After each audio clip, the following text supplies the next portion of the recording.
A brief history of Sony and the PlayStation. Sony got its start in 1946, just after Second World War, when Masaru Ibuka founded an electronics store in a bombed-out department store in Tokyo. Among other achievements, they were responsible for building Japan's very first tape recorder. Back then, the company was known as Tokyo Tsushin Kogyo. They changed their name to Sony in 1958 after expanding. The name Sony comes from the mixture of the Latin words sonus, meaning sonic or sound, and their American terms Sony, or meaning colloquialism for a young boy. With the advent of the electronic component known as the transistor, Sony was able to manufacture small, portable radios that it sold to American teenagers. Over the years, Sony has been responsible for many of the common devices we have been using in our day-to-day lives, such as floppy disks, compact discs, Blu-ray, and of course the Walkman, the first personal portable tape player. They were also responsible for Betamax videotape players, which were of a higher quality, but ultimately lost out to VHS. It should be said, however, that the Betacam format was, or and still is, widely used in the television industry.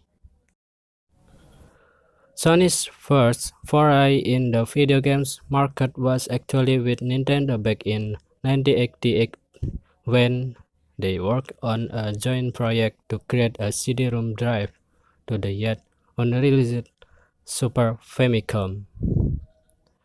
Actual working prototypes were made and even debuted at the Consumer Electronics Show in 1991.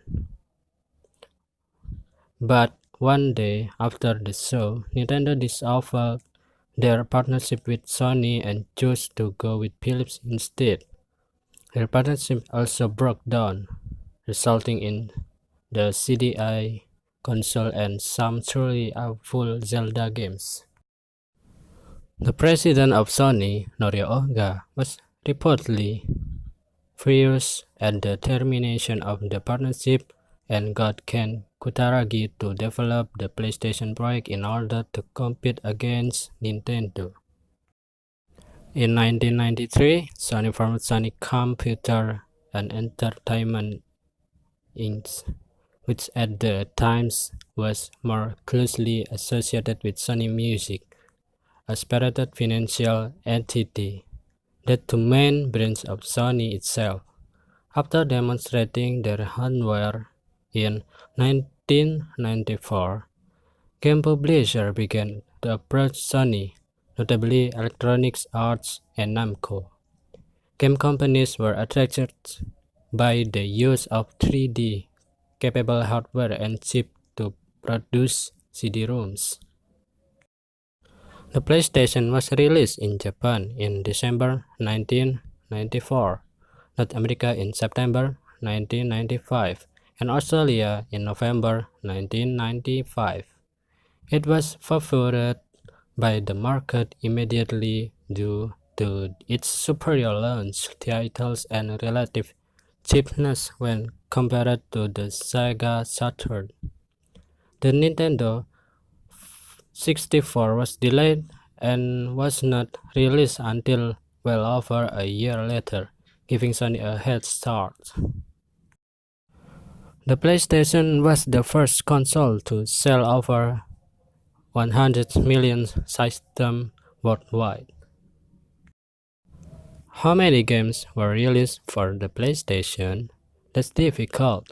While the official number of titles is 709,081.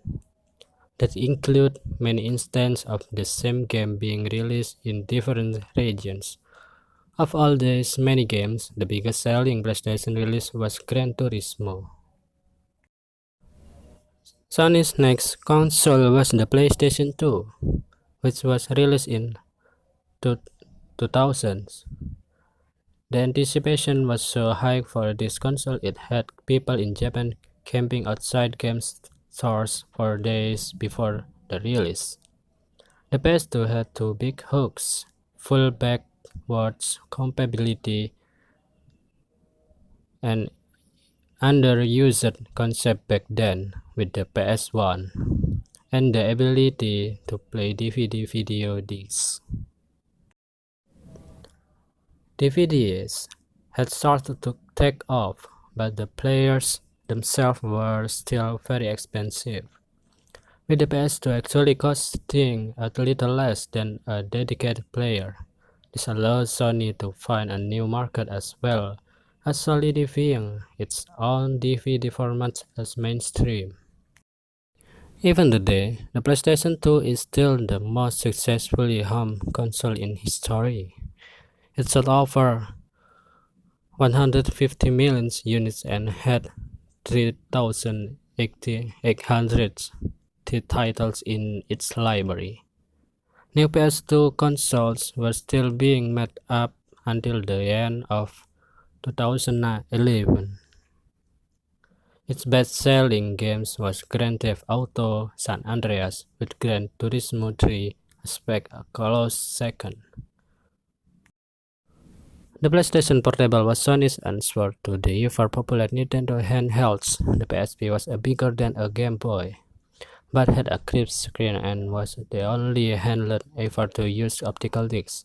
It was released in Japan in December 2004, North America in March 2005, and the rest of the world in September 2005. The PSP was popular, but not always in the way Sony intended them. People started hacking them in order to turn them into powerful emulators or pirate Sony games directly onto the memory cards.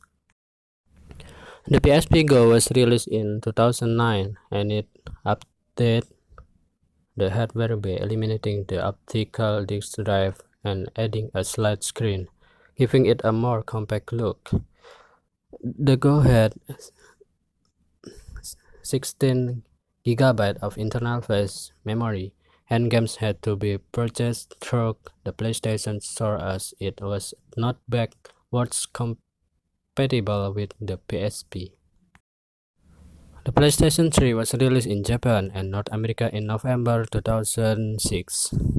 The console was the first to feature a Blu-ray player, once again helping one of Sony's disc formats to become more common in people's home entertainment libraries. When it was released in America, there were reports of people making campers outside the game stores, drive-by shooting with BB guns, and one customer even being shot.